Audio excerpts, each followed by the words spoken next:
자, 다음은 중국 얘기가 나왔으니까 중국 얘기로 마무리 좀 접을 건데요. 최근에 이제 중국에서 그 여객기 사고가 있지 않았습니까? 네. 동방항공 여객기가 추락을 했는데, 자, 이 추락 사고에 대한 음모론이 스물스물 좀 피어 올라오고 있습니다. 사실 이제 처음에 이게 일어났을 때 저도 방송에서 한번 언급을 했을 때 이런 식으로 수직으로 떨어지는 거는 동체 결함이다. 동체 자체가 뽀개져 갖고 그냥 수직으로 낙하했을 거다라고 생각을 했습니다만 CCTV가 튀어나왔어요. 근데 저거 그 사진이라서 여러분들이 이제 잘 안 보이실 수 있는데 영상으로 보게 되면 비행기가 저거 거의 90도 수직 각도로 비행을 하면서 밑으로 추락을 합니다. 그러니까 단순한 추락이 아니라 고의 비행을 통해 가지고 고의 추락을 한 것처럼 일직선으로 비행기가 떨어져요. 저렇게 일직선으로 떨어질 수가 있나요? 중간에 뭐 엔진이 갑자기 멈추나? 그거 뭐 엔진이 멈춘다고 하더라도 날개가 다 붙어 있는 상황이기 때문에 양력에 의해서 양력과 추력에 의해서 얼마든지 기체 자체 활공 비행이 가능합니다. 그렇기 때문에 충분히 오랫동안 떠 있을 수 있고 비상 착륙도 가능한 상황이거든요. 엔진이 멈췄다고 하더라도. 근데 저건 엔진이 정상적으로 가동하고 있는 상황에서 수직으로 가서 꽂은 거예요. 8,869m에서 밑으로 꽂히는데 3분밖에 안 걸렸어요. 그러니까 엔진이 살아 있었다는 거야. 그러면 중력 가속도에 비행기 추력을 보태가지고 엔진이 가동되는 상태로 꼬라박았다는 거죠. 아니 그러면 조종사들이 그걸 몰고 그렇게 그렇죠. 내려 꽂았다고요? 그래서 지금 이거는 조종사의 고의적인 비행이 아니면 이거는 해석하기가 굉장히 어렵습니다. 조종사도 죽었잖아요. 그렇죠. 아무도 모르는 거죠. 비행기 동체가 20m에서 50m까지 땅속에 처박혀 버렸어요. 그러니까 그 유류품들은 나오고 있지만 사실 시체를 못 찾을 정도입니다. 네, 그러니까요. 근데 진짜 희한하죠? 시체는 못 찾았는데 뼈도 한 조각을 못 찾았는데 탑승자가 타고 있던 리본은 나왔어. 머리띠는 나왔어. 신기하죠?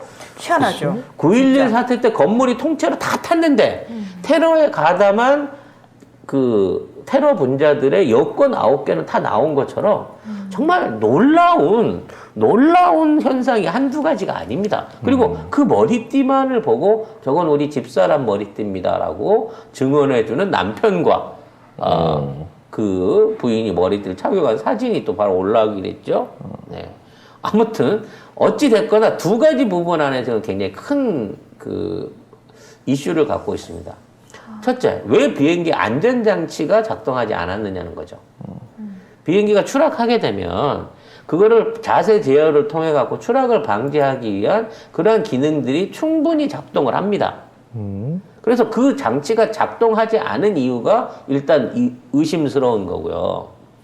둘째는 조종사가 그런 방식으로 고의로 수직 추락을 한다고 하더라도 이게 저런 비행을 유지하기가 쉽지 않다는 겁니다.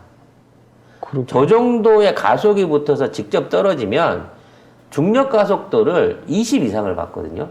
우리가 흔히 하는 말로 20G라고 하는 그 중력 가속도 이상의 그 가속을 몸으로 받아내야 돼요. 그럼 기절할 텐데. 이거는 우주 비행사도 그냥 우주 기절하네. 비행사도 견디기 힘든 거기 때문에 오지도 기절하는데. 이 조종관을 잡고 내가 그걸 하려고 하더라도 불가능합니다. 기절한다는 거야 사람이. 그래서 조종관을 놓쳐가지고 저렇게 떨어질 수가 없다는 거지. 저 추락 직전까지 저 각도를 유지하거든요. 그럼 내가 그 핸들을 붙들고 견디면서 이거를 유지를 해줘야 돼. 죽으려고. 뭐야 이게? 그럴 이유가 뭐가 있었겠느냐라고 얘기를 하는 거죠.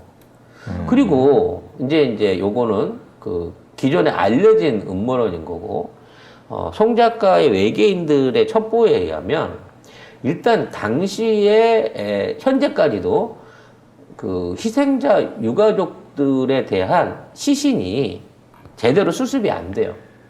비행기 자체가 동체가 남아있는 게, 엔진이 남아있는 게 없을 정도로 저속도에서 꼬라박았기 때문에 산산조각이 났거든요. 근데 탑승자 132명에 대한 DNA 매치 검사가 끝났다고 발표가 나왔어요. 123명이. 123명에 대해. 132명. 132명. 맞잖아, 이씨. 하도 자주 틀리니까 또 틀린 줄 알았어. 네. 132명 승무원이랑 합쳐가지고. 네. 네. 그러니까 사실 이게 제대로 된 시신 수습을 하나도 못한 상태에서 142명의 유전자를 다 찾아냈다는 거야. 네, 이미 다 DNA 다 조회 끝났고. 그러면 뭔가 좀 멀쩡한 시신이나 유류품이나 이런 것들이 나왔는데 머리띠 말고는 제대로 된 유류품이 없어요. 그리고 블랙박스를 현장에 출동하자마자 찾았거든요. 두 개를 다 찾았어요. 다 찾았거든요. 네. 너무 멀쩡해. 블랙박스 상태만큼. 뭐 블랙박스니까 멀쩡할 수는 있는데 그 블랙박스가 박스채로 발견된 게 아니라 안에 있는 내부 원통, 그러니까 외부 박스는 못 찾았는데 내부 기록 원통이 두 개가 무사했던 거예요. 그러니까 케이스는 날아갔는데 알맹이는 안 깨진 거야. 계란 껍질은 깨졌는데 노른자와 흰자는 제 모양을 유지하고 있었다는 거지. 오, 대단한 이상하다. 기술. 근데 이런 사례가 없었거든. 아니, 있을 수도 있지. 네. 오, 중국 대단해. 그러면서 이 비행기에 대한 음성 블랙박스를 공개를 했어요, 중국이. 음성 블랙박스에는 이 비행기를 찾는 무전만 나옵니다. 그러니까 블랙박스 두 개가 하나는 그 음성 기록, 음성 기록 조종석에 있는 거고요. 또 하나는 데이터 기록이에요. 네. 그러니까 비행 데이터가 있는데 요건 분석 중이라고 하는데 음성 기록을 했는데 조종사를 열심히 찾아요, 주변 비행기들이, 관제탑이. 근데 이쪽 조종사는 정작 대답을 안 합니다. 왜 그랬을까요? 그게 녹음이 된 것도 이상하지만 그런 녹음이 돼 있는 상태에서 조종사가 대답을 안 했다고 하는 거는 조종사가 대답을 안 할 마음으로 조정을 했거나 그렇죠. 대답을 할 수 없는 상황이거나 이미. 조종사가 없었거나 라는 부분에 대한 의혹 제기를 하고 있습니다. 없을 수 없을 있나요? 수가 있나? 그러니까 무인 비행 상태였다는 거지. 무인 비행을 실험한 건가요? 그래서 무인 비행 상태였기 때문에 그와 같은 수직 비행이 가능했다고 하는 거예요. 이게 인력으로는 불가능한 기동이었다고 해석하는 부분이 있는 거죠. 자, 그러면 왜 그 비행기가 떨어졌느냐에 대한 의혹이 이제 뒤늦게 나오기 시작하는 거예요. 원래 이렇게 되면 이제 뭐 유족들끼리 모여갖고 항의하고 사고 원인에 대한 거 해라 그러고 막 성명하고 조용해. 조용한데 여기에 나타나고 있는 음모론이 뭐냐면 이 비행기가 이제 그 항로를 타고 오는 과정 중에 그 안에 모종의 그룹 사람들이 많이 타고 있었다는 거죠. 그룹 사람들? 어떠한 집단의 사람들이 많이 타고 있었다는 거지. 어떤 집단이요? 이 사람들이 시진핑의 연임을 반대하는 공청당 주요 핵심 간부들이었다는 얘기가 있어요. 그래서 현재 지금 시진핑의 권력 승계를 반대하는 세력은 이제 태제당은 시진핑 거니까 그대로 있는 거고요. 공청단하고 그러니까 그 현재 총리의 배후 세력인 공청단하고 그 다음에 상하이방이 있는데 상하이방은 이미 이제 거의 준개멸 상태에 가깝고 이와 동시에 이 사고가 일어나기 직전에 상하이에 대한 전면적인 통제에 들어갔잖아요. 질병에 의해 갖고. 그래서 모든 사람들이 이동도 못하고 등교도 못하고 회사도 안 열어. 지금 있는 상황에서 그리고 전수 개별 조사를 받고 있어요. 과연 이게 조사이기만 할 거냐. 모든 사람들이 집구석에 갇혀서 못 돌아다니고 대중교통이 멈춰 있는 상황에서 전수조사를 하고 있단 말이야, 상하이에서. 그럼 이게 정말 전염병 조사만 하고 있는 거냐. 라는 부분인 거지. 와우. 그리고 여기 있는 애들이 공청당 소속 간부들로 서한 쪽에서 모여갖고 모종의 반 시진핑 관련된 모의 내지는 모임을 하고 오는 과정 중에 이러한 추락이 일어났다고 하면 이 사고 원인에 대한 부분은 우리가 아까 얘기한 기동의 이상이라든지 기체 이상이라든지 여러 가지 부분에 대한 거에 비교해서도 영영 안 가능성이 높다는 거예요. 원래 이런 사고가 나면요. 기체 손상이라든지 뭐 어떤 결함 원인이 나오게 되고 만약 이게 프로그램 손상이나 기체 결함으로 이유가 나온다고 치면 전 세계에 있는 지금 보잉 737 항공기들은 전부 중지 상태에 빠져야 됩니다. 미국 안에도 보잉 737, 미국 안에도 많이 돌아다니면 사실 중국에 더 많은 보잉 737 기종들이 있어요. 아마 2,000대 이상이 이 기종일 겁니다. 왜냐면 트럼프하고 친했을 때 겁나게 돈을 많이 보잉한테 주어가면서 이 비행기를 사들였고 조립 공장을 2개나 만들었거든요. 그래서 이 비행기가 미제 순정품인지 중국 조립품인지부터 시작해가지고 과연 모종의 해킹을 통해가지고 이러한 무인 기동이 가능하도록 해갖고 경쟁자들을 내지는 그 반역자들을 날려버린 게 아니냐라고 하는 음모론이 중국 내부에서 솔솔 새고 있다는 거죠. 근데 음모론이 좀 그렇긴 한 게 더 좀 그런 게 외국인 탑승객이 아무도 없었답니다.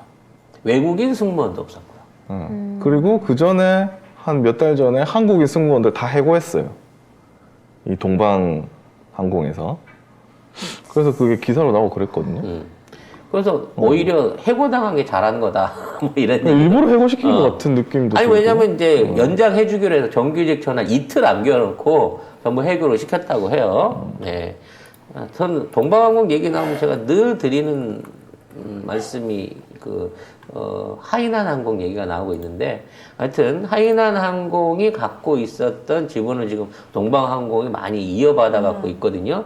그 흡수약 갖고 있는 부분이 있거든요. 그래서 요런 이제 이 비행기들 돌아다니는 전체적인 통제권이 전부 다 동방항공 쪽에 다 몰려 있는 거예요. 그게 동방항공 입장에서는 만약 이게 잘못되면 항공사 자체가 망할 일이기 때문에 요 부분에 대한 강력한 항의와 후발 조치를 해야 되는데 중국도 그렇고 동방항공도 그렇고 미국의 보잉사도 여기에 대해서는 사고 원인에 대한 아무런 내용들을 안 꺼내놓고 있다는 거죠.